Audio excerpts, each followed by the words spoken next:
Voltamos e a gente fala agora da pílula do câncer. É como ficou conhecido o composto de fosfoetanolamina, que teria o poder de curar tumores. O medicamento já foi distribuído informalmente e usado em humanos, mas sem aprovação da Anvisa. Agora vai ter a eficácia testada em pesquisas de larga escala. O governo do estado de São Paulo já anunciou o laboratório que vai produzir a fosfoetanolamina para os testes que podem atingir até 1.000 pacientes.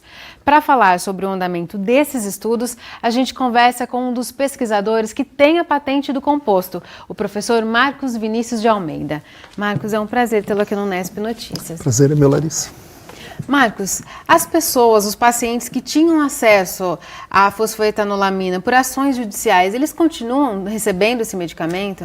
Sim, na realidade ficou suspenso durante um período, porque o professor Salvador, por ser contratado no regime de CLT, ele estava de férias. Agora ele voltou novamente à produção das cápsulas. Provavelmente o que ficou conhecido é que as pessoas que fizeram ingresso dentro do Tribunal de Justiça, dentro das comarcas respaldadas pelo Tribunal de Justiça de São Paulo, que elas não estavam com acesso. Porém, todas as outras varas de civil e que eles entraram em todas as cidades do Brasil, elas continuam tendo esse acesso, essas liminares continuam correndo. Muito aquém a produção sim, daquilo que é produzido, tá bom? Só para quem não está acompanhando o caso, esse composto é produzido na USP de São Carlos, pelo Salvador, pesquisador, né, que detém a patente também? Sim, na realidade nós somos em 6 na patente, né, uma das pessoas acabou falecendo, que foi a professora Sandra. Ele produz em caráter experimental, é um laboratório de pesquisa, não é um laboratório farmacêutico, por isso que a produção e a quantidade dele é limitada, não se passa aí de 50, 60 pessoas que ele consegue abranger durante uma semana. E as pessoas que entram na justiça entram pedindo para a USP fornecer esse medicamento que é produzido lá em São Carlos. Sim, exatamente. Eles acionam a USP e aí a USP aciona o Dr. Salvador e o grupo como um todo ele acaba pagando para que, bem deixar claro isso, que não é a USP que paga a produção desse medicamento, quem paga a produção desse medicamento é o grupo de pesquisadores, ou seja, o professor Gilberto que faz todo o subsídio dessas cápsulas e aí sim é entregue para as pessoas por medida judicial. Marcos, o Ministério de Ciência, Tecnologia e Inovação anunciou que iria investir 10 milhões de reais em pesquisas com a fosfoetanolamina. O governador do estado de São Paulo também assumiu essa pesquisa e já noticiou inclusive o laboratório que vai produzir essas cápsulas e começar os testes em humanos. Como que está o andamento dessas pesquisas? Elas vão seguir em paralelo? São a mesma coisa? Vão convergir para o mesmo objetivo? Bem, na realidade são dois processos diferentes. Na realidade, o Ministério da Ciência, Inovação e Tecnologia, ele criou um grupo de excelência, a Universidade Federal do Ceará, Instituto Farmanguinhos, o professor de Curitiba, não vou me lembrar o nome dele. Enfim, esse grupo ele teria o objetivo de provar, primeiramente, a não toxicidade, aquilo que a gente já apresentou, que não é um composto tóxico, as evidências dos estudos pré-clínicos, aqueles que são realizados em animais, e posteriormente, se tudo isso corresse muito bem, eles fariam os testes clínicos. Este é pelo Ministério da Ciência e Tecnologia, o que foi liberado esses 10 milhões. No momento eles não liberaram, eles tinham um prazo de 60 dias para liberar esse relatório. Esse relatório não foi liberado ainda, mesmo tendo passado mais de 90 dias. Acredito que nessa semana ou na próxima semana eles façam esse pronunciamento, porque a pressão popular é muito grande. E paralelo a tudo isso, o governo do estado de São Paulo, pelo seu governador Geraldo Alckmin, ele liberou primeiramente 2 milhões, posteriormente subiu esse valor para 5 milhões, para que a produção fosse realizada dentro de uma fábrica particular, lá em Cravinhos, onde o professor Salvador, provavelmente eu vou ajudar ele também nessa produção, e após essa produção vai ser visada apenas para os pacientes clínicos do estudo.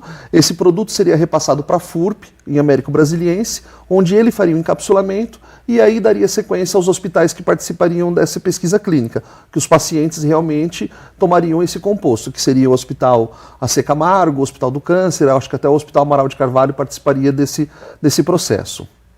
Não adianta as pessoas interessadas, pacientes, se inscreverem porque ocorre de forma sigilosa essa pesquisa? Sim, todo o processo de estudo de medicamento ele é feito de forma aleatória.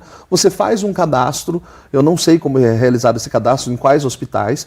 Estão se usando vários hospitais para abranger uma aleatoriedade muito maior e também se ter um acesso maior à população, e as pessoas fazem esse cadastro e o sorteio é feito de forma sigilosa, a pessoa possivelmente não saberá qual o composto que ela está tomando, todas elas serão sim tratadas por algum determinado tipo de medicamento que tem algum tipo de finalidade de eficácia no combate ao câncer, uma hipótese de combate ao câncer, mas ela não saberia ao certo o que ela está tomando para que ela não fosse influenciada a uma tendência de achar que está sendo curada ou não. Marcos, essa pesquisa em São Paulo, que já vai ser feita em humanos, vocês estimam mais ou menos quanto tempo para que se cheguem às primeiras conclusões? Pelo fato de se estar usando mais de um hospital, eu acredito que esse estudo clínico, eu não tive acesso ao delineamento clínico, que é todo o esboço que é mandado para o CONEP, provavelmente ele vai ser feito no sistema de fast track. Seriam vários testes feitos de forma simultânea em hospitais diferentes.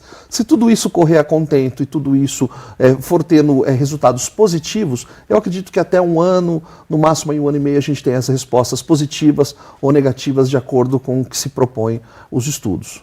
Para a gente concluir, Marcos, muitas pessoas que estão passando por esse drama de ter um familiar com câncer estão comprando pílulas de outros países, de pessoas que vendem, que são amigas de vocês, do grupo. Essas pílulas são a fosfoetanolamina da forma como vocês sintetizaram e têm a patente? Bem, na realidade o que vem acontecendo é uma exploração do desespero alheio. A gente pede encarecidamente para que as pessoas não comprem, porque o processo que foi divulgado na patente, logicamente, ele não descreve a rota perfeitamente de como ela é feita, geram produtos tóxicos, esses produtos tóxicos podem causar problemas renais, problemas hepáticos. A gente ficou sabendo hoje que está vendendo pílula no Paraguai a R$100, é uma pílula totalmente falsa, não tem nada a ver com fosfetanolamina. A gente encontra, às vezes, fosfato de amônio. Enfim, as denúncias foram já feitas para a Polícia Federal, ela desencadeou uma operação hoje, ela está averiguando esse tipo de comércio ilegal e não há pílulas verdadeiras que estão sendo comercializadas. O que ocorre é que eles implantam um ou outro paciente para falar que teve uma melhora, ou essas pessoas conseguem, às vezes, por via de paciente que morre, e o outro, com medo de doar, fala que comprou a cápsula, ou fala que conseguiu, e ele acaba passando cápsulas verdadeiras. Então se criou o quê? Uma inconstância de verdade. Então a gente fica preocupado com tudo isso. Por isso que os testes eles são muito importantes, que eles ocorram a contento, para que dê uma solução de imediato e a população não fique à mercê. Porque a pessoa que está doente, ela tem a morte como certeza, ela vai fazer o uso de cápsula falsa, ela vai comprar, ela vai buscar no Paraguai, ela vai onde for. Só que a gente pede cautela para que se faça isso, porque às vezes a morte pode ser até adiantada num processo desse. E hoje a pílula não está à venda, ela está em fase de estudos, né, Marcos? Sim, ela está em fase de estudo, nós precisamos dessa averiguação, nós precisamos saber ainda quais os tipos de tumor ela é efetivamente eficaz, quais são as taxas de curas para esses tumores, se elas apresentam qualquer tipo de interação medicamentosa, como são as suas eliminações nos fluidos corporais, a farmacocinética, a farmacodinâmica, enfim, são muitos os dados que nós precisamos levantar nesse tempo todo e eu acredito que com a conclusão desses exames clínicos, eles acabam fornecendo em parte ou até totalmente essas soluções e esses dados para que a gente possa avaliar e dar um basta definitivo nessa questão. Tá certo. Muito obrigada por sua presença aqui no 10 Minutinhos. Obrigado, Larissa, por você, pelo acesso e pelo apoio.